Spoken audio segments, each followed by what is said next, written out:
Welcome back to the show, everybody. This is Pro Wrestling Weekly, the wrestling podcast we bring you each and every week. And of course, we had Sean on last week. Sean Mac, big up, Sean. How are you boys? What's the story? Thanks for having me Good. back. Back by Listen, like demand. yeah, back by like and view demand. You kind of knocked it out of the park with your picks and your predictions, really, didn't you? You did pretty good. Yeah, no. Yeah. It's almost like I've been a fan for a long time, and I can see these things as they happen. Yeah. And also Sean is joining us tonight, another huge OTT fan. We managed to get an angle grinder and we grinded these two guys apart. Normally they're inseparable. But there you go. So good to have you on, Sean, as well. Sean, I think this is your first time on. It is. I'm happy to be here. Thank you for having me. Yeah, absolutely brilliant to have you on. Well, we've got a great show planned tonight.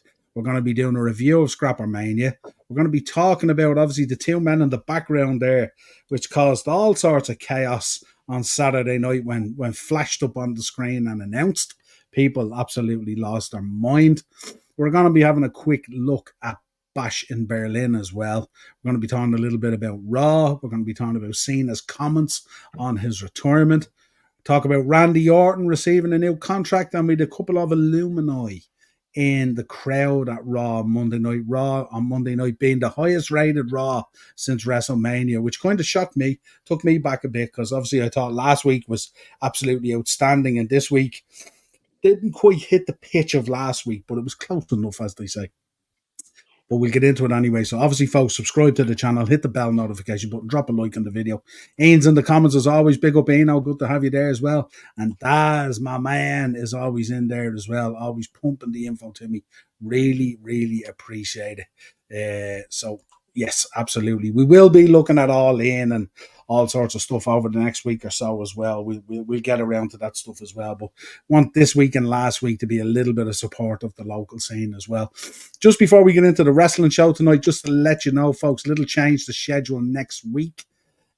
Normally on a Wednesday we do Pro Wrestling Weekly. It's going to be on Tuesday next week, because on Wednesday we have an interview with one Danny Pugh. Myself and Mark are going to be interviewing Danny, who was at Man United for a spell, went to Leeds and Stoke and Preston, to name but a few. So Danny's going to be on, give us an exclusive interview on the upper tier, chatting about some road stories and fun and all that kind of stuff. So make sure, subscribe, hit the bell notification so you know when we go live, so you know the change in the programs and all that kind of thing when these interviews come up. And Danny will be the first this season of many interviews that we do. Mark's working hard in the background on those things as well.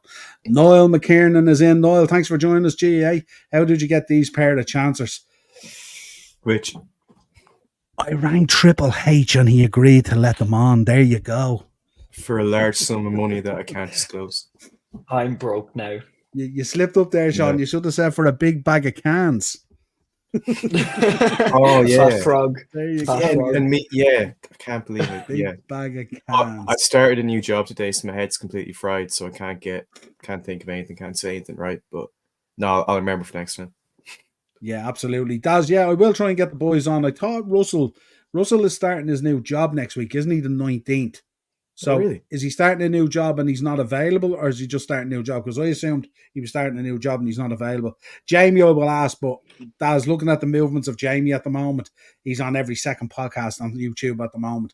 If he's available, we'll get him on, but we'll see. I'll always ask the question. I always do. But yeah, always happy to have anyone on who wants to come on. Right, so we will begin. Boys, ScrapperMania. We'll start 6-man tag. Sean Mac, take us away. I don't even know how to start with this show.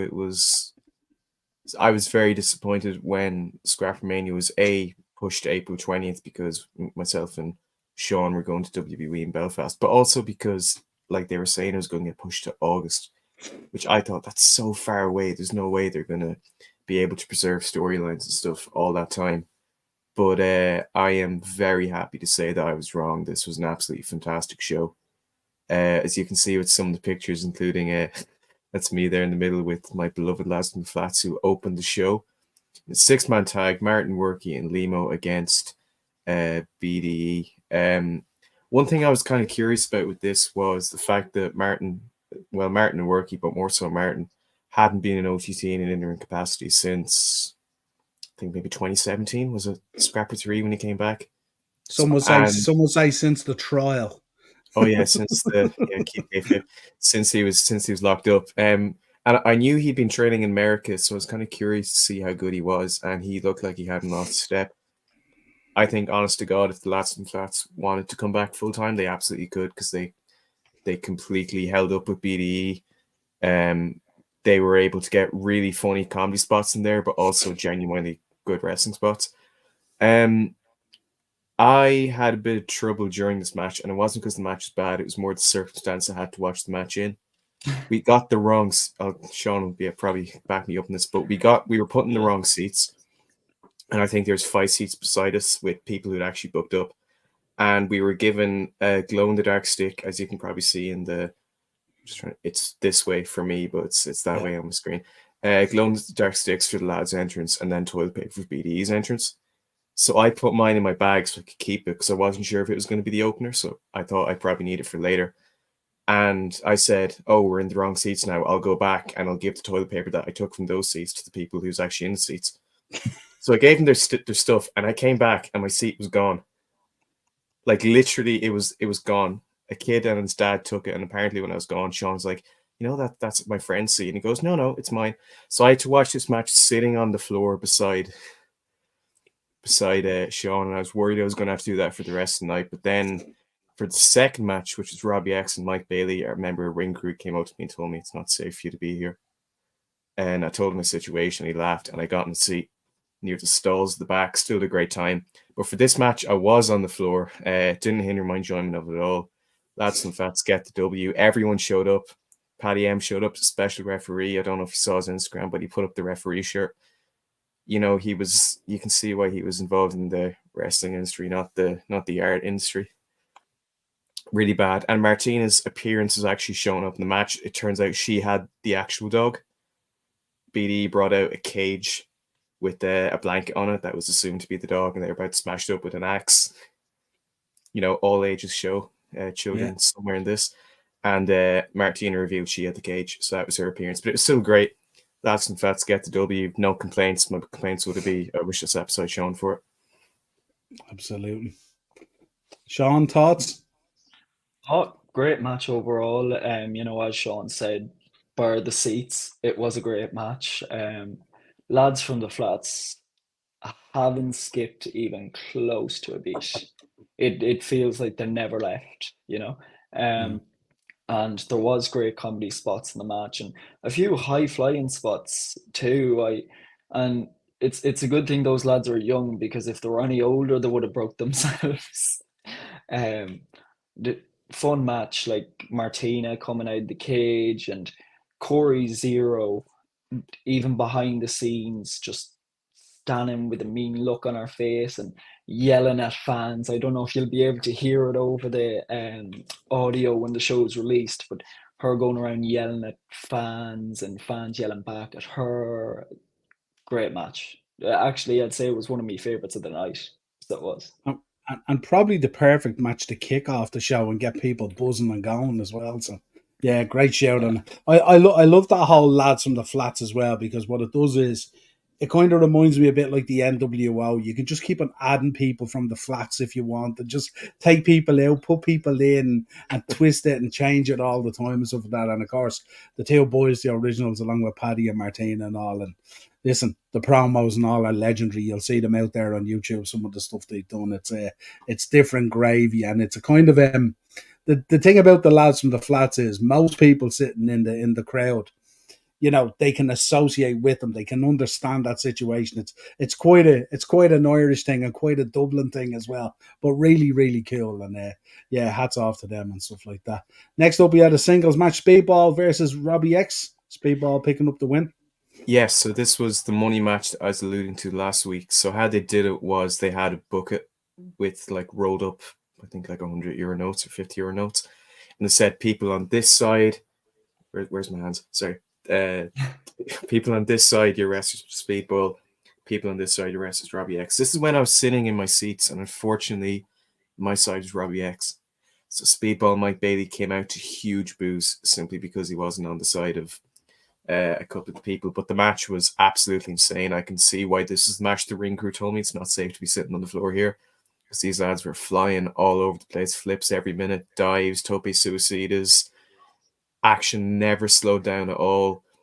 I was kind of worried because Lads in the Flats and BDE, there's so much crowd involvement. Obviously, the cheering, the raves, everyone showing up. I was worried that having this match on was going to kind of kill the crowd a little bit, but no, the crowd stayed hot all the way throughout. And we met Mike Bailey at the merch after, and Sean got a picture of him, and I was saying you cost me €500, and he just winked at me. So hopefully he'll get his comeuppance next time he comes over, and I'll get my money. But no, other than that, no complaints. Absolutely banger. And check it out when the show's uploaded. Yeah, what was your impression, Sean? Speedball? Oh my god, Speedball. When you watch, like me personally, I watch TNA weekly, so I've seen Speedball here and there, and what he can do, but that is an understatement compared to what we've seen at ScrapperMania. Unbelievable, high flying. The amount of videos, me camera roll's actually full from the amount of videos I have of him and Robbie X high flying about the place. Um, Fun match, and the crowd never once stopped cheering and booing. They were really into it. It was unbelievable, and it was nice to see them so involved, because you could see once it got to a bit later that night, maybe 1, 2 matches that weren't as loud, but they never stopped. They were extremely loud, and it was great to see. And me personally, I loved the match. I thought it was amazing. So I did. Excellent. Up next, OTT Gender Neutral Championship match. Golden Boy Santos defeated man like the Reese, Ilya Zarkov, and Dan Barry to become the new champion. Sean Mack? Yeah, so on the day of the show, they actually announced that this is going to be a 5-way instead of a 4-way. I'm not sure if Cage Match updated it. But Joe Cabray and Storyline had gotten acclaim from Dara Lynch's mammy, because Dara Lynch shoved her and apparently almost seriously injured her.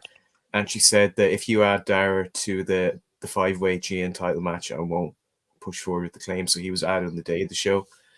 I think, I was saying I was really happy the crowd were still hot after the lads and the money match. I think this is when they started to dip slightly, because Robbie X and Speedball are great at high flying. I don't think this match was as varied in terms of the styles, because you have Ilya Zarkov, who's a brawler, Golden Boy Santos, who's like a heavyweight wrestler. Dan Barry, I think, he can kind of do a bit of everything. He can do normal moves, and then he'll occasionally hit a shooting star press to the outside, which he did, which looked insane. Dara Lynch he can do a bit of everything. He's still quite young though. I was surprised he was added to the match, and man like Jerice is obviously just fantastic. He came out to Freed from Desire, Freed from Desire by Gala. Nice. So he came out through the crowd. The crowd is rocking for that. And he faced Nick Nemeth the night before in Wolverhampton. We'll probably talk more about that later, but he's had a really, really, really strong weekend. And Golden Boy Santos, as I predicted on the show we did last week, was the GN champion. Well deserved, great guy, really, really likable. The fans are totally into him, and I'm excited to see where this run goes. I would like to say, though, I do think the gender neutral title, originally it was the gender neutral title. I would like to see more intergender matches with it, because and I'm not saying that Santos shouldn't have won. He absolutely should have won it. He was, in my opinion, the clear out winner. But I would like to see, especially this weekend, one of the highlights was that there was no women's matches at all. The champion Martina was only set to appear, and a great appearance nonetheless in that match. But yeah, so hopefully a few interesting matches for Santos, a few intergender matches, but no, totally deserved, and still another good match on this show. Yeah, happy with that one, Sean? Yeah, I think he covered it all there. I think a bar, the intergender, as Sean said, there should be more. intergender. Like there's great women on the OTT roster that could challenge for the title. You know, as I said, Corey Zero's a great one. Um, you've got Martina, who has already won but could go again if she wasn't women's champion, and you know, different imports they could bring over too. They could bring eyes to OTT in the women's division. You know. Yeah, there's plenty of connections there, certainly, to put that together. Right, OTT No Limits Championship. Danhausen defeating Renzo Rose to become the new champion. Sean, you take this one. Oh, sorry, I thought you meant he's Sean or Sean Mac. trying to take my spotlight now. How dare you? There you go. I'll put you on notice. This was once again a great match. You know, it was very unexpected. You could see, as happy as the crowd were, they were completely shocked. No one, as much as people loved Danhausen, nobody thought they were going to win. He was going to win, sorry. And there was fun little features from throughout the match that, you know, you wouldn't have seen, because the Sem was the one who came out to the ring with Danhausen, and there was great little spots there. You could see Sem was doing a few funny things, a few questionable things now, I might add. I was second row, so I could see all this, and different things like when Renzo wasn't looking, taking his roses and putting them in his bag, and I think at one point he stole Renzo's cape, wiped his butt with it, and then put it in his bag, which is pretty questionable if you ask me.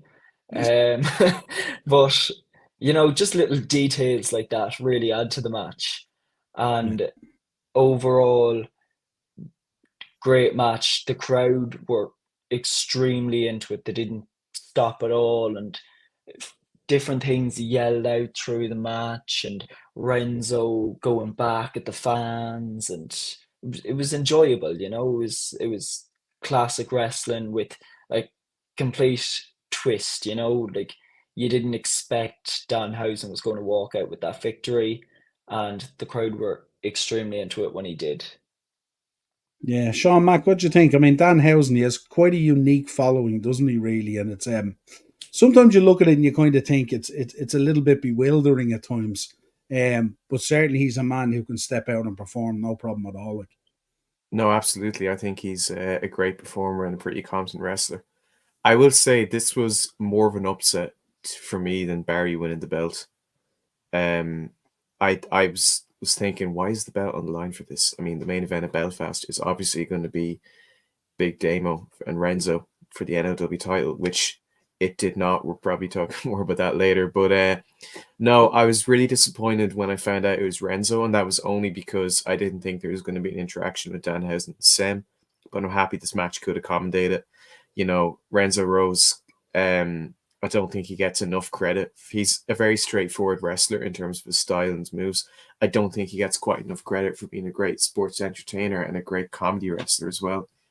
Held up really well with Danhausen. I was totally blown away when he lost. And I don't mean like blown away like, oh my God, yeah, he's won. It was like, I was confused. Like I looked down at Sean and he looked back at me like, what's going on? Obviously it all worked out in the end, but we had a feeling that Danhausen was going to be a regular and that he's going to be consistently like in OTT, which I would say it could still happen. It might. Like the people loved him. He had, well, I say 3 good matches. 2 Belfast is not up yet, so I haven't seen that 4-way. 2 really fun matches over the weekend, but no, good action. I'm glad that Sam got the belt the day after in Belfast, and hopefully we can actually meet Danhausen as we were meant to before trouble ensued next time he comes over. Awesome. And then we have singles match. Nick Neemo, aka formerly known as Dolph Ziggler, defeated LJ Cleary. Sean Mack. Wasn't expecting Nick Neemo to win, to be honest. I think LJ's, you know, it's a bit like Cena wins lol, LJ wins lol, especially with like the big import stars. I was not expecting the crowd to initially be as against Nick Nemeth as they were. I wasn't expecting Nick Nemeth to work as much of a heel as he was, but he was like he was like doing the, I don't know how do I describe this while sitting down. You know, like he used to put his hands on his head and wiggle his hips, Yeah. doing that loads, like showing off. That good Rick So Rude. That good yeah, Rick Rude Yeah. stuff. Yeah. beat him up when he had the microphone. He even brought him all the way back towards the stalls and up towards the skybox where the crew and the families of the wrestlers all sit, including I think actually Lyra Valkyria. Yeah. So getting to see that up close probably wasn't nice for her, but the match was fantastic. LJ didn't win, but he got over in defeat, which I think is just as good and just as important. Just as good, yeah. Yeah, like Nick Nemeth at the end was like, "Oh, how dare you! You kicked out of like it's not the zigzag anymore. What was it? Danger Zone. The danger zone." Yeah, I'm still thinking of. I have a poster of Dolph Ziggler just across from me in my eye line here, so I still think of that.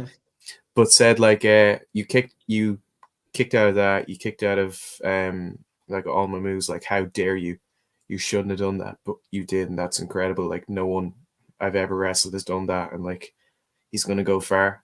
But he had to earn that respect. He was like, as I was saying, Nick Nemeth was a total heel coming in this match. Huge boost by the crowd, playing up to the crowd, saying like, "Oh, Dublin, is this your guy? Is this your kid?" But no, Nick Nemeth, not just for this match, but Doris in Wolverhampton absolutely put in a shift this weekend, and it was great to see. And I'm not sure. I think LJ is probably going to head back to Japan pretty soon, but if he can stay a bit longer, or if he can stay precisely as long enough to the 10th year anniversary, hopefully we can get something exciting from him. Yeah. Sean, looking at Nick Nemeth, question for you. Most of these guys, once they leave WWE, they kind of go back out onto the indies and stuff like that. Not so much the indies, but TNA and stuff like that. No, to find themselves again, to have a pathway back to the big fed, to WWE. Do you get the impression with what you're saying on Saturday night that there's an opportunity there for him? I was a bit annoyed at him being released and stuff like that now, but I thought it might be a good thing in terms of him going back out there, working again and carving his path and reinventing himself and all that kind of stuff. Was there anything on Saturday night that you're saying because you were there live that would suggest that this guy could springboard back into the Fed again and do really, really well, a la Drew McIntyre? Ooh. I mean, like, you look at the likes of any other wrestler who's been released by WWE, and the list goes on and on of how good wrestlers that WWE has let go. And as you said, they leave, well, get released, and they try to find themselves. And just looking at Nick Nemeth, how much he has found himself, from being a somehow star, from world heavyweight champion and intercontinental stardom in WWE, to getting bumped down to NXT, short reign with the NXT championship, and then just booted out the door. You seen how big of a pop and how much the fans really got into it when he debuted in TNA. And then that begs the question, is he going to stick around? What can he do? Who is Nick Nemeth? It wasn't the question, who is Dolph Ziggler? They kind of knew who Dolph Ziggler was. They wanted to see what Nick Nemeth could do.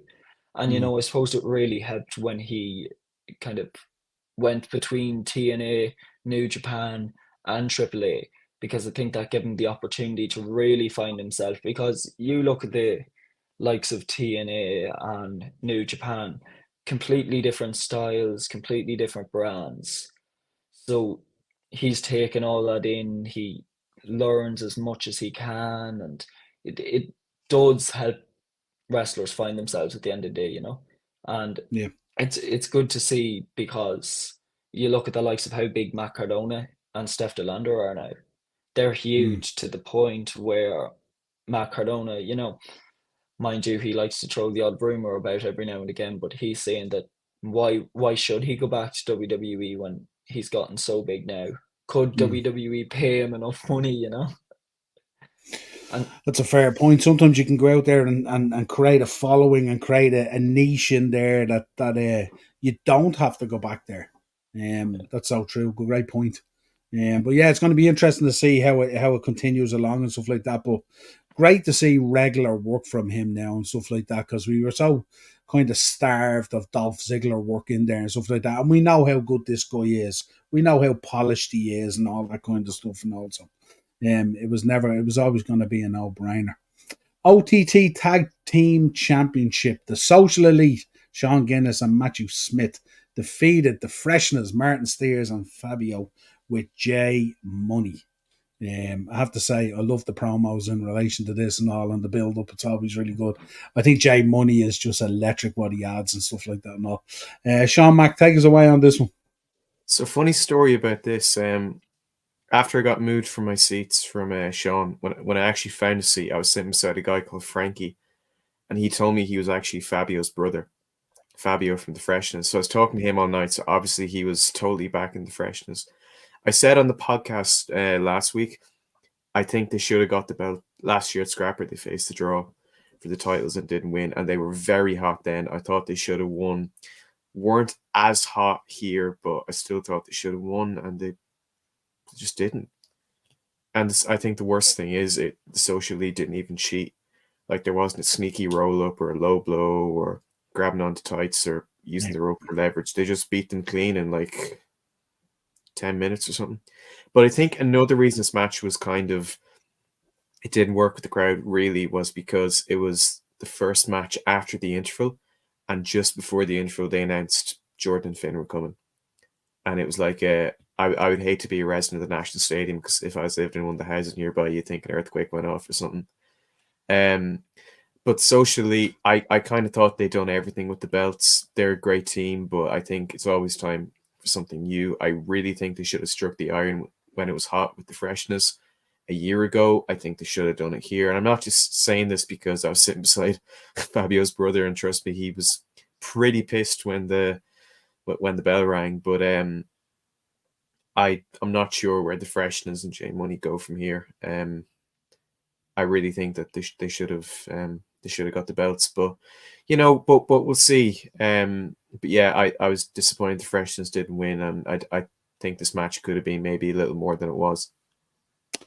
Sean, from your point of view, looking at this, is this a case of OTT slow playing this and the gold will eventually arrive, or do you think this is going to go down the road of maybe the two boys turning on each other and a parting of the ways? Is it a missed opportunity that unfortunately they just didn't get it when they were really, really hot? Do you know, I'm kind of 50-50 on this. I hope, maybe they can pull it back in some way, that maybe Fresh just might win the title today, year or 10th year anniversary, sorry. I'm going back a bit. Or, have them split up, turn on each other, and maybe that causes for another match. Or maybe after ScrapperMania, we've seen the whole events that they will turn on each other, and some big match stipulation. Yeah, interesting to see how that progresses. Sean Mack, I have to give you this one, this 8-man tag team match. You called this last week on the show, literally nearly to perfection. Yeah. Joe Cabray, Be Cool, Angel Cruz, and Justy defeated the draw. Adam Maxted, Sammy D, Charlie Sterling, and Jay. Give us your breakdown on this one. Yeah, I was happy that I got it right. I think, speaking to most people, everyone predicted either those three or some iteration of three. I heard some people say the Wards, so not Joe Cabray, but Luther Ward, as well as Pa Ward and Rocky Mack, which I thought would have been great. But I was very happy that we got the lads.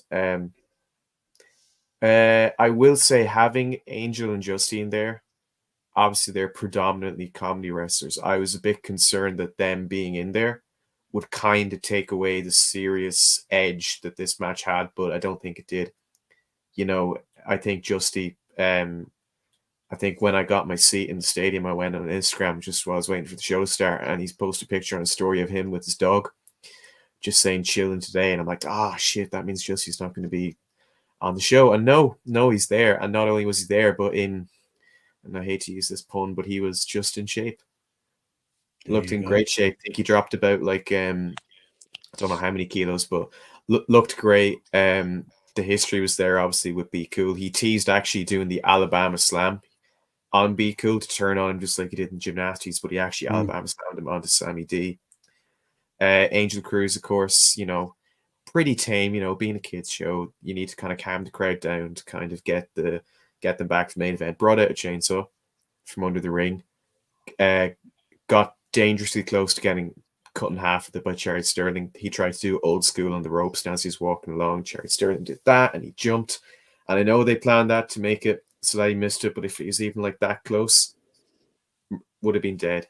And then Jared Sterling tried to cut off his foot with the chainsaw. There were some moments in this where I was very worried that Joe Cabret would have made a bad booking decision like he did in the previous match, and that he's going to have Sammy go on. I'm very happy that wasn't the case. And Jay, fine, as we said, Jay had enough of Sammy being an abusive leader, reunited with Barry, and Be Cool got the pin. But I didn't cheer too much because I wanted to save it for the potential of him actually winning the belt. But no, great match. Delighted to see Angel. Delighted to see Justy. Turns out Joe Cabret actually mentioned that match was his last. He's been quite on and off, mostly off from like 2018, 2019 on, because it's way too stressful to run shows and then be on them. But he said this is absolutely it. He said he would only do matches because if it made storyline sense, not even doing that anymore. So this was Joe Cabret's swan song. He looked absolutely fantastic. And it was a great way for him to go out with three of his friends. I don't know if he really likes any of them. Be Cool and Justy. Definitely not. Maybe Angel Cruz to an extent. But no, Joe looked absolutely fantastic. And what a run by. Yeah. Sean, I'm sure this ain't Joe Cabret's last match. He's had a lot of last matches. Yes. He hasn't skipped a beat. You'd think after so long he might have that bit of ring rust that all wrestlers like to talk about, but not even close to it. He was taking bumps left, right, and center. Actually, I'd say he was probably one of the ones who took the most bumps, and it was great to see that he doesn't have ring rust. And I pray to God, absolutely pray to God, this isn't the last we see of him. Yeah, my first it's so much history there back to 2004 and all, and I think it was 2004 or 2005. I witnessed Joe's my first match seeing Joe was out in Mount Temple, and he got his brother up in a crucifix and threw him out of the ring, down through an announcer's desk or a table, nearly killed him. This and that was the start of Joe's career. Really, it was crazy and stuff like that. What a career it's been, and he's wrestled all around the world. He's had every different type of gimmick. He's had comedy. He's had seriousness. He's had so many different matches. Some brilliant matches in there with Pete Dunne, with Duncan. His history with Duncan is legendary, to be honest, and stuff like that. So, but something tells me there's an itch there that maybe once a year or something always has to get scratched, and I wouldn't believe for a minute. I'd be very surprised if I'm still alive to witness Joe Cabret's last match as a retirement. To be honest, I don't think that's the case. But we'll see. Right, so we get the main event: OTT World Championship match. Be Cool picking up the win against Trent Seven to become the new champion. Sean, you start us on this one. Such a fun match. I'd probably go as far as saying it was my favorite match of the night. You could see how much the crowd were into it, and you would have presumed, with it being that big of a match and the draw versus Team Be Cool beforehand, I kind of had my suspicions that the draw wouldn't kind of let things go that easily, that they'd turn on Jay and Be Cool and get kind of their last say in on that match. And I was surprised. I was really surprised when they didn't. And, typical, classic back and forth match, and obviously Be Cool picking up the win. And as soon as the 3 count hit, the place, the roof lifted off the place. I can't even explain it. Like the fans loved it. And me, I was probably the biggest child out of them all. Now I was screaming as loud as my lungs could go. Mm. Um, and it wasn't that sort of thing at the end of the match where you raise the title and you leave the arena, you go backstage or whatever. Be Cool stayed out with the fans, and he started walking up through the stadium, through the crowd, and he actually came behind me and Sean too, because I remember when the 3 count hit, someone tapped me on the shoulder and I turned around, and it's Sean behind me, and he's like, "Oh my God." And we're standing there, and Be Cool comes up, and he's standing on my chair anyway, and him with a pint in his hand, he starts chugging it, and everyone started surrounding the ring and banging the mat like you do. Oh, it was a great match overall, and as I said, it was easily one of my favorite matches, if not my favorite match of the night, just for that reason alone. Yeah, Sean Mack, these two guys, very similar in so many ways, but yet so unique as well. And like the history of Be Coolin is kind of enshrined in Irish wrestling history, really, in so many good ways and at times in so many bad ways, in so many highs and so many disappointments. Um, I spoke to Barry so many times at this stage. He's an absolute gent, um, but has such a mind for the business, and really, really, just a cool guy. And probably an example to trainees coming up and people coming through, or people who are contemplating embarking on a wrestling career. He's the guy that some of these people should really look to and they should try and talk to him if they could, or get advice off him and stuff like that. He's just exceptional, really, isn't he? What was your making on it? No, I think I echo most of what Sean said, and especially what you just said. He is an amazing mind. So clever, so intelligent. And I'm very happy that he got it. Now, unfortunately, this match, it has been a little soiled for me now, because in Belfast the night after, he announced that he actually tore his rotator cuff in his shoulder, so he had to vacate the title, which is so unbelievably unfortunate. And the main event of that Belfast show turned into a triple threat for the title, with Big Damo, Dries, and Trent, and Big Damo won that. So Big Damo's now the OTT champion. But if we look just a little to the past, where all was well, Biku was absolutely destroyed from the match, and then Trent Seven came out, who, it was mainly like, I'd say 70-30 with the crowd. 70% hated him, 30% loved him, because Mm. he's been saying that, Sammy D was really bad, and what OTT needs is a famous wrestler. And OTT is in reality a British wrestling promotion, and that is something that he's going to keep it. So obviously the fans hated him. He called us all tinkers as well, which I didn't think he'd go down that route, but it just built more and more and more and more heat. And he actually asked Dennis Murphy, the ring announcer, to announce him, because they did an introduction for him as if it was a normal title match, as the British OTT British heavyweight champion. So the heat was just piling on top of him, and as he did that, Be Cool came from behind and low blowed him. And the match was good, but mostly it was Trent kind of picking his bones, because obviously Barry was really in a bad way after the 8-man tag. There was a Yeah. near fall, and I think people's spirits went down in a heartbeat. Trent tried to hit Barry with the belt, and Foxy was kind of pulling it off. And people were thinking, oh, it's going to be this thing where Foxy pulls it and falls over and hits his head and is out on the floor for like 40 minutes.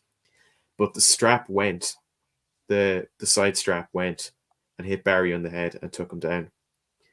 And literally for about 30 seconds, everyone in that stadium thought he was losing. Mm. Everyone just sat down. They weren't even like, no. They just sat down like, yeah, this is it. This is it. This is it. Interesting. And it wasn't. I did hear some people say the match was a little overbooked. Like a lot of stuff happened, but I thought it was done really, really, really well. There's points where Barry would get knocked down, and then he'd ask the fans to pick him up. So there's like 3 or 4 people at ringside who'd pick Barry up and like run him back to the ring. And I was really happy that he won. I heard some people say he didn't deserve it, and I think that was only because all of his time in OTT, he's been a comedy wrestler. Like even when he was doing his intro, like saying, "Oh, right, lads, big pop," when he was doing all that, you were laughing and smiling. And he only really became serious like in this last run of shows from July up until, or not, July up until this. But no, worked a really good match, proper like underdog comeback and underdog story. And he felt like a hero, like everyone was on their feet. My friend said, if Barry wins, I'm walking out. Doesn't deserve it. And he was there slapping the mat, hugging people, no, it was absolutely fantastic. I just hope that I obviously the Belfast show hasn't gone up yet, so I don't know how severe the injury is. I don't know what the timeline is, but hopefully he gets well soon and we can get him back ASAP. But I don't think that injury takes away from a good match and an absolutely unbelievable show. Yeah, absolutely. Well, during the show, as you said, at the intermission, this flashed up, of course, and this is the 10th anniversary, and Judgment Bray are coming back to Irish waters under the OTT banner. Very, very interesting move by OTT. Speaking, of course, of guys who've won belts, vacated them the next night and had rotator cuff issues.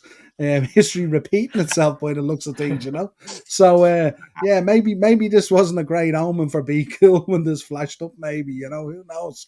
Yeah. But of course, the two boys absolutely electric in the Judgment Day, an absolute coup for OTT. What was the general talk on this, you boys? Obviously, you were around it with the crowd. Apart from obviously the meltdown and the hysteria and all the rest of that. And of course, we've witnessed it when Balor came out at in the famous Tivoli Theatre, of course, and the place just exploded. The demon music hit and the smoke and the red, and out came one Fergal Devitt in chinos and a polo shirt and a suit jacket. We didn't quite get the demon, but we did get Fergal Devitt, which was absolutely cool.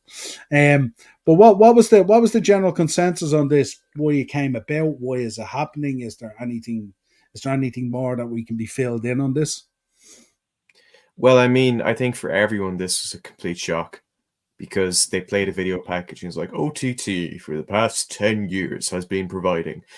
And then they were like, and we want you to celebrate 10 years. And we're like, okay, featuring former like WWE mid-carder from like the 2000s, who still would have been class, but I wasn't expecting this. But then it said like, these, like all these men and women have left it all on this canvas, but soon they will meet their Judgment Day.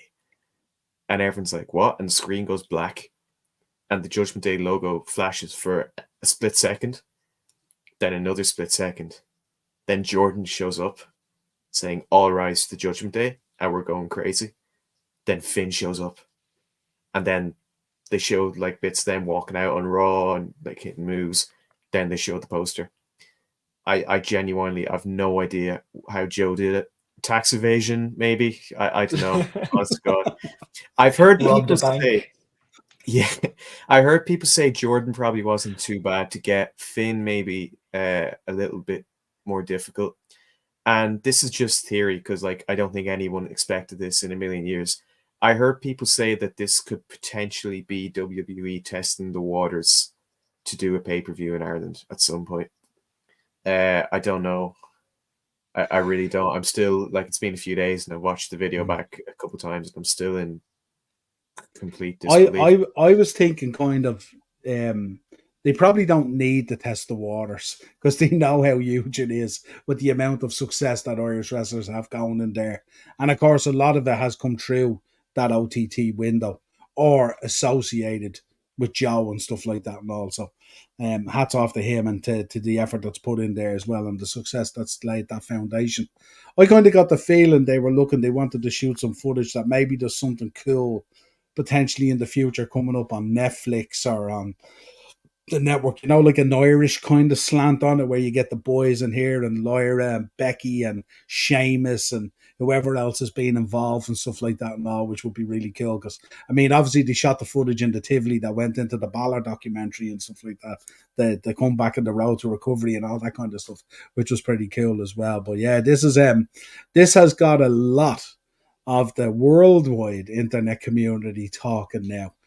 Which was nice to see that when this went up, it spread like viral across all the dirt sheets and the sites, and a lot of people were asking questions and stuff like that. Because we know in the past OTT has wanted to sail its own ship, if you like, and hasn't necessarily wanted to be fully linked in there, like in the old days when ICW was in there and Triple H would just show up and all this kind of thing. And also, so hats off to OTT, and this is massive. Tickets will be premium to try and get. No doubt this will sell out very, very quickly. Quicker than Scrapper, maybe. Potentially, Way yeah. quicker. It'd be interesting to see. Yeah. But I think OTT actually put out saying they're on sale this Friday, Yeah, which so is this a will be lot interesting. sooner than I thought. So get on them ASAP, because you're not going to hang Yeah. around. That stadium is going to be full once and the again. fact that the show was basically just a week before the WWE live show as well. And Yeah. the Saturday prior to that is obviously Crown Jewel as well. So that's going to be a massive week for wrestling in this country. You got WWE Live, you got OTT 10th anniversary the week before, you got sandwiched in between as Crown Jewel. Lots to like about that week and what's happening and stuff like that. The other thing is, sorry to cut you off, I'm not, obviously they've done Scrapper as the night before in Wolverhampton and in Belfast the day after. I'm not sure if this is, I know it'll probably be 10-year anniversary, the both nights. I don't know if they're going to have Finn and JD all over the weekend, or if it's just going to be Dublin. Maybe Wolverhampton, but I don't know if it would be feasible to put either of them in Belfast. Maybe JD, definitely not Finn. But no, we'll see. But the fact that I would rather have them maybe on one leg of the anniversary tour than not having them at all. So I'll take wherever they come, and hopefully, if the cards fall as they may, I'll be hopefully in a second row seat that won't get stolen with Sean O'Rourke on the 26th of October. Absolutely. Big up, Mike. Thanks for joining us in the chat as well. Good to see you there. Acers is in. Virgil going to be in a heap after Bad Blood, Damien Priest beaten. There we go. They're not Judgment Day anymore. They're street trash. I seen that. Boo. Do you know, I have to give it to They'll JD always be McDonough. Judgment Day. I think that video of JD McDonough taking the South of Heaven from Damien Priest has gone viral. It looked nasty. And I actually showed it. Funny enough, one of the supervisors in the hotel I work in actually grew up with JD, so she did. And I just happened to show her the video of him taking the South of Heaven. And even she wouldn't be a big wrestling fan now, and she turned around and she said, Jesus, that's brutal. And she actually had to walk away. She walked away like that. She didn't know what to think. It's worse when it's one of the people you know growing up. Yeah. It's easy to take that. Are you offering to take a bump, Sean? Flat back bump, nothing else. Couldn't pay me. Edge's original Judgment Day. He missed out. He missed out. These are the decisions that we make in life. Right, let's pump through some other conversational pieces. We'll take a quick look at Bash and Berlin, and we'll take a little bit of history, and we'll come on to another show and maybe reflect on kind of Belfast and Wolverhampton, because that middle card is really the one that spawns in and spawns out basically and stuff like that. So, Sean, for you, John Cena. The greatest of all time spoke with comicbook.com for an interview this week and made it clear there isn't a Czech writer with enough money to change his mind when he retires. Joke, right? I was just about to say that. There you go. No, I totally look at this. Look at this Shale. Yeah. Shale in the comments. Look, thanks, Giddy. Proper wrestling chat. Yeah, no, absolutely. No, this is where it's at. Acers, you big John Cena fan, I know. Yeah, no, Ace is good skin. If you see me at an OTT show, say hello. I'll buy you a drink just for being part of C Nation. No, just look for the ginger. Yeah, I'm not hard to spot. I'll probably be wearing a black t-shirt or a white t-shirt, and I have red hair. If I'm in the stalls or at ringside, you'll see me. No, yeah, I mean, I totally understand. I think he said he was going to draw a line in the sand at 50. And thing is, John Cena's not getting any younger. His acting roles aren't getting any smaller, and his time to actually, appear in WWE isn't filling up. Or it's not filling up, but it's not getting any bigger. So I understand. Obviously, like until the day he's dead, I will hold out hope that maybe just maybe like there will be something that will make him, even if he just does the Austin thing where he comes out every now and then, hits a stunner, or more an attitude adjustment. In this case, will be great. I just hope the Triple H. I feel he kind of made a bit of an arse of that time that he was over for about a month or two because of the Hollywood strike. I don't care what he does this year. He cannot afford to mess this up. I really hope that John Cena gets a proper run with good opponents and, God forbid, maybe a win in there. Did you remember when John Cena could actually win a match and not just sell like a sack of spuds for like 20 minutes? The worst thing is there's going to be kids who are only watching WB like maybe a year, and this is how they know John Cena as like a creature who like bumps for like 15 minutes, just rolling on the floor and maybe hitting 3 moves. I say that as if that's not what he is. That's not the style of match that he does. But Sean, but back in my day, Sean, 17 is incoming. Let's not be silly here now. yeah, He will go down as the greatest. I Hopefully. hope so. I sure hope so. I was going to say I don't see the point in putting a belt on him if he's not going to be around long, but he's going to be around till December. WrestleMania in April is not going to be it for him. He's going to be all the way up until the end of next year. So maybe. But do they have him beat Gunther, or do they have him beat Randy Orton? Has to be Randy Orton. Yeah. In Just my view, anyway. storyline. Sean, what do you wise. make? Sean, do you reckon he has to get 17, doesn't he? Has to go down as the greatest, yeah? Has to. There's no if, ands, or buts about it. He has to. I think if you're to ask wrestling fans, who he should win his 17th world title off, I think most people would probably say Randy Orton, story-wise and history-wise, because they do go back so far and their storylines are known to be amazing, I think I got to go with Randy. I can see it going both ways, I can see them maybe doing, Gunther up until Mania, or I can't really see Randy taking the win at Bash in Berlin. I think it'll be a great match, but I can't see Gunther losing that quick when you look at people saying, look at how long his reign was as Intercontinental Champion. I'm sure they're not going to have him do that with the world title, not have him hold it that long. But, up title 17, John Cena, we need it. Randy Orton, I think for his farewell match, him versus Randy Orton is the perfect way to end it. Yeah. Nice little segue there anyway. We heard this week, this man has received a new contract, multi-year contract. 5 years is what's being spoken about. I think it brings him up to 50 as far as I know, does it as well? I think, if I'm not mistaken. Sean Mack, Randy Orton, new contract, looking bigger than ever, looking as focused and laser sharp as ever. Mac, What shirt, Sean? What shirt are you wearing? Very fitting, Randy Orton, his new shirt. So I can't see it through my camera, so I thought you were just like showing me like a plain black I'm not t-shirt. flashing myself, Sean, if that's what you're thinking. No, abs for days. Thank God you'd lose all your viewers in like a split Hi, second. welcome to Jackass. Hi, I'm Sean O'Rourke, and this is Indecent Exposure. No, I think Randy Orton is one of these guys for me that I can't ever see him leaving WWE, especially not the fact that he's like being there as long as he has, and the fact that he's getting older. I say getting older as if that's a bad thing, but I think he still looks great, still really popular with the crowd. I'm not sure how much longer he has left, but yeah, hopefully more fruitful years of the most schizophrenic wrestler ever. Interesting. For you, the man to drop the strap to John Cena for 17?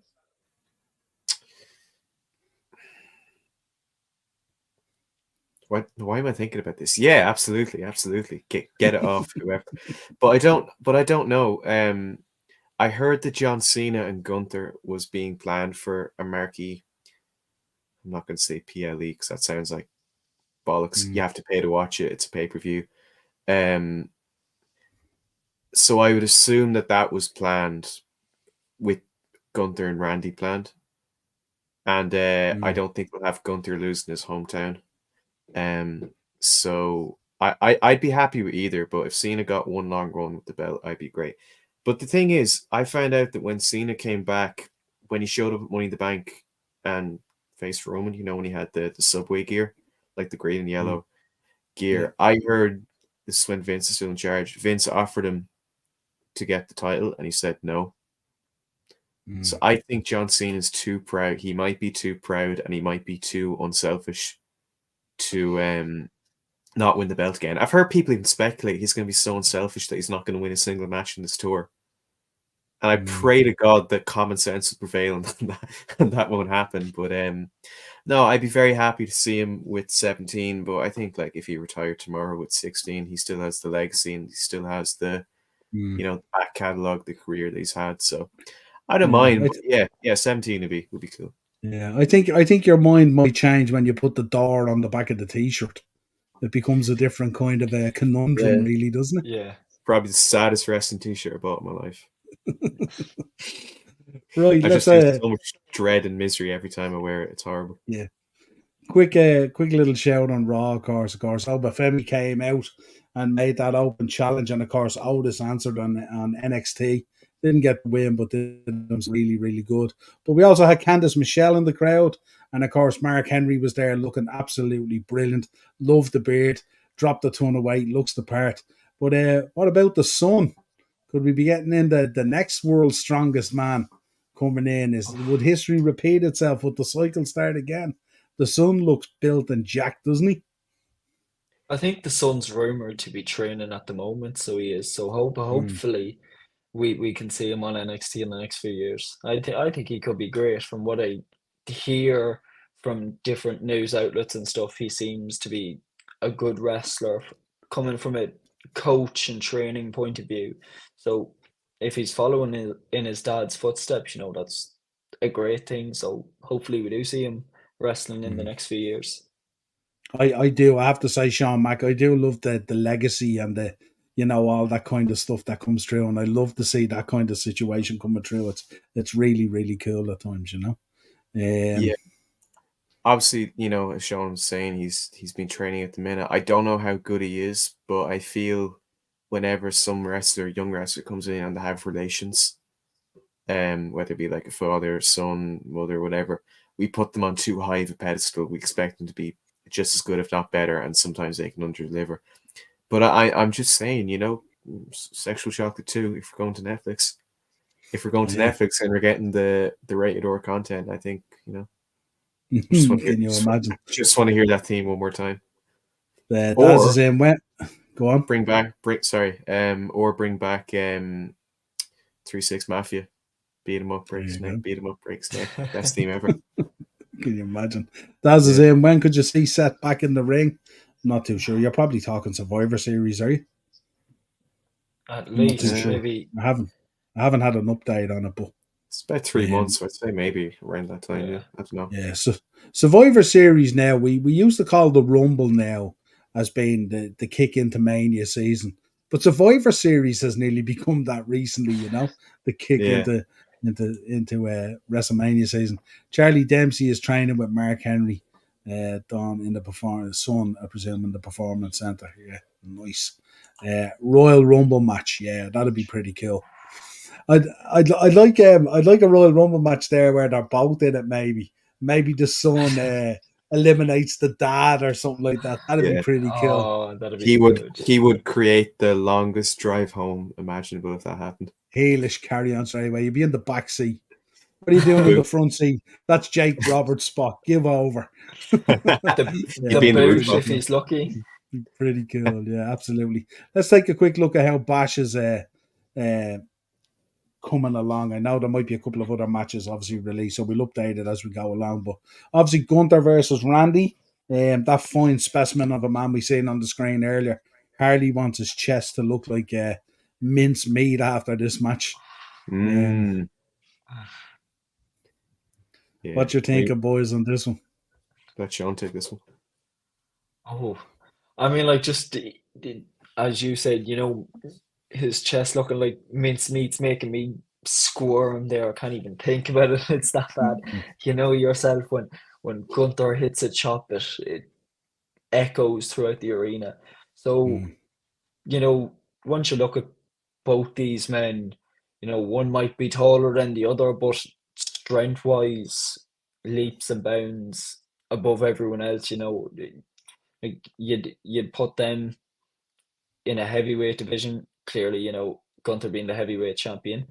You'd put Braun Breaker in the same category, strong men, and so far, I'd say we've had 2 solid weeks anyway. That between the two of them, I know we'll get into Raw a bit later, but Randy RKO and Gunther talking crap on the mic about Randy, saying that he's, stale and outdated and old and whatnot. And I think by the time we get to Bash in Berlin, it could be a great pay-per-view. I know we're only a week or two out from it, but so far it's looking like a good, solid match and a good, solid storyline, Yeah, what I would say, all you German fans or European fans heading to Bash in Berlin, go watch Backlash. That is now the standard.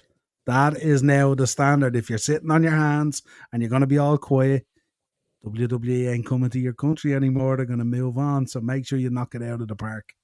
The one thing, every Sean crowd. Mack, I noticed about this, Sean, is when you look at the images there that WWE have put out, it's very defined between Cody Rhodes and Kevin Owens who the champion is. If you look at the Gunther and Orton one, it looks as much looks as much Orton's belt as it does Gunther's belt on the graphic. So just a little note there to I thought that too when I looked at it. Yeah, isn't it? It's very interesting. No, I didn't pick it up when I saw it originally, but now that it's on screen, that's I just say 2 meters apart. I don't think it would it would kill, because this happens so many times. Like every time they have them spaced, people always say it looks like the other guy's holding the belt. But no, I think the graphics for this show look a bit I don't know, when that really kind of gravelly one that they have, like they're shown on Raw. I think that looks terrible. I much prefer just the black and gold here. What time? I think actually, to answer your question, Taz, it's 1 Eastern, which is 2, 3, 4, 5, 6 p.m. So this will be 6 p.m. Irish time. What goes better than WWE doing international pay-per-views at local time? Absolutely. Don't be going down that UFC route. We spoke about it before. No, they can.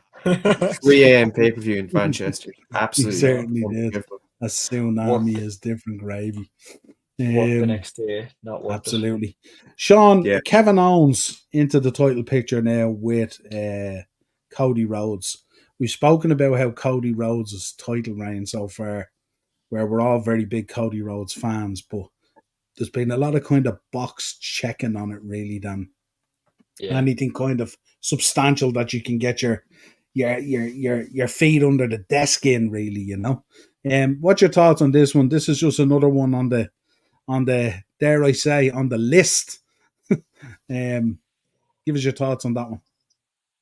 Oh, well, as you said yourself, there is a lot of box checking going about, even in the past week, I've been looking over Twitter and the amount of questions and stuff people are asking, saying, can he do this? Can he do that? What's everyone's opinion on his reign? Does he fit the championship mold? And, was WrestleMania 39 up to 40 just a build up to just kind of flatline after that? And I'm not gonna lie, as much as I love Cody Rhodes, this is just my opinion. I think that maybe in the past few weeks it might have flatlined just a small bit, but I think with the build up to Bash in Berlin with Kevin Owens. I think it's bringing it back up a bit, and it's definitely starting to fill in the boxes and check them that maybe I was questioning a bit before, you know.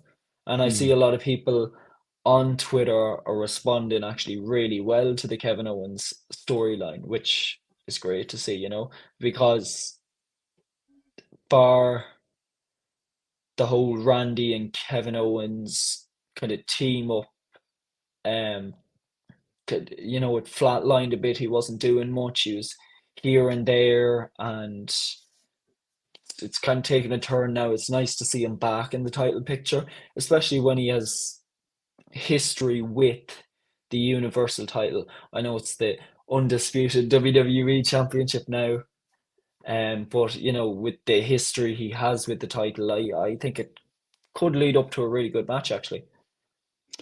Sean Mack, is this the laying down of the foundation where we actually get a little bit of longer storytelling here?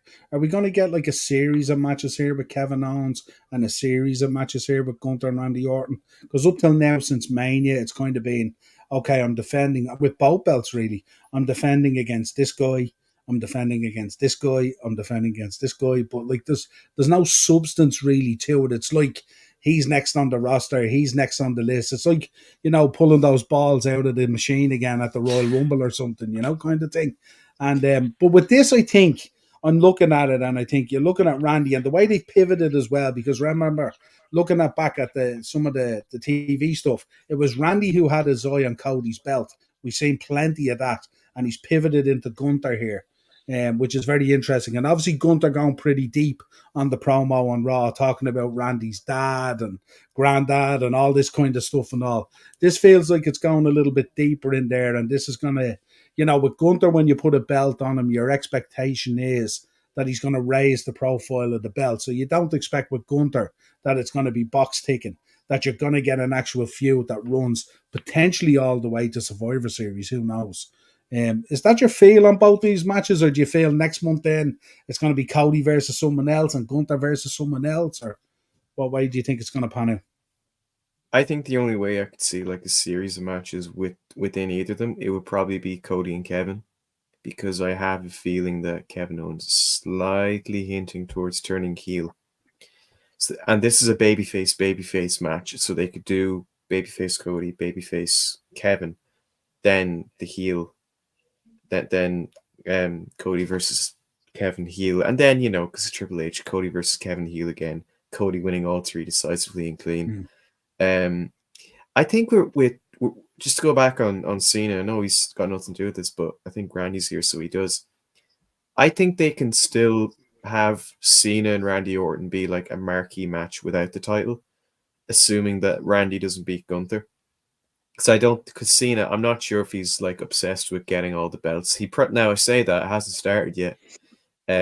So I could be looking back in this podcast next year when Cena has like 5 different belts from 2 different promotions. But I think, yeah, I get what you mean about the box ticking. I think they need to build up more people for Cody to wrestle, because I'm not saying Kevin Owens isn't capable. He absolutely is, and I think it's going to be a great match, but it feels like it's just his turn because the guy before him had a shot and he didn't win, so we need to move on. It's interesting, isn't it, when you think about the Kevin turn? Because when I look at both these matches, I think it should have been the other way. I think Kevin should have been over maybe against Gunther. And I think with the history that Randy and Cody have, probably would have made more sense through legacy and everything else, you know? Yeah, Probably yeah. would have made more sense. Now, maybe that's the way it might still pivot. Who knows? Yeah, I think maybe they could either do the couple of matches with Kevin, or they could do the single match with Kevin, which Kevin loses, and then they focus on Cody or Randy. But I think either way is fine. I'm still looking forward to both the matches. Absolutely. Going to be very, very interesting. And then obviously the middle one there, we've got the mixed mixed tag match. Going to be very interesting to see how this goes. I'm really looking forward to this mixed tag match. I still believe we're potentially going to get Rhea versus Dominic on a big pay-per-view. I think they're going to roll that back, and I think it's definitely going to happen. And I also think Rhea's going to get the win. And I think it's going to be very, very interesting. And I think this might be part of laying that foundation. I think you have a lot going on there with the belt and with Liv and stuff like that. But I think there's such unfinished business there with Dominic. It might even nearly overshadow that and stuff like that. So this is going to be interesting to see how this mixed tag match goes and kind of where it lies and stuff like that. Because sometimes when they do these mixed tag matches, it's kind of boy on boy and girl on girl, and it's quite separate, and it just mixes a little bit. I think you're going to get a lot more in this, and I think it's going to be very, very interesting. Give me your thoughts on it. Oh, I can't wait for this match. I think this is probably the match I'm most looking forward to, and the match I've wanted to see for a while now. I feel like I kind of saw this coming, and as you said, it's nice to see a mixed tag match. It's not something we usually get in WWE. It's not something we've had in quite a long time, I think, if I can remember correctly. I think maybe the last time we might have got that was the mixed tag tournament. That could have been 2017, 2018.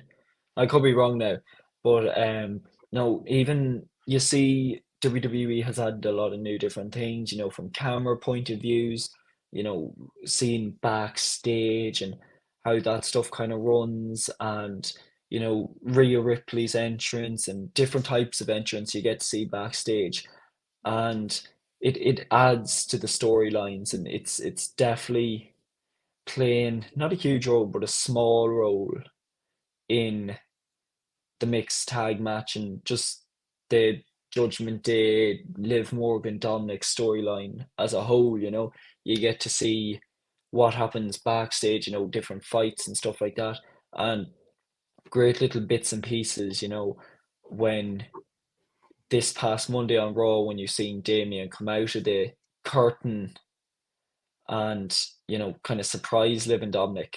They weren't expecting that. And I think it's becoming a lot more common for wrestlers to come down through the crowd. And, you would have seen that with the likes of Seth Rollins and whoever, but the Shield. That's one I had in my head there as well. That brings back great memories. But no, I can't wait for this match. When, me and Sean watched SummerSlam together, so we did. And I remember when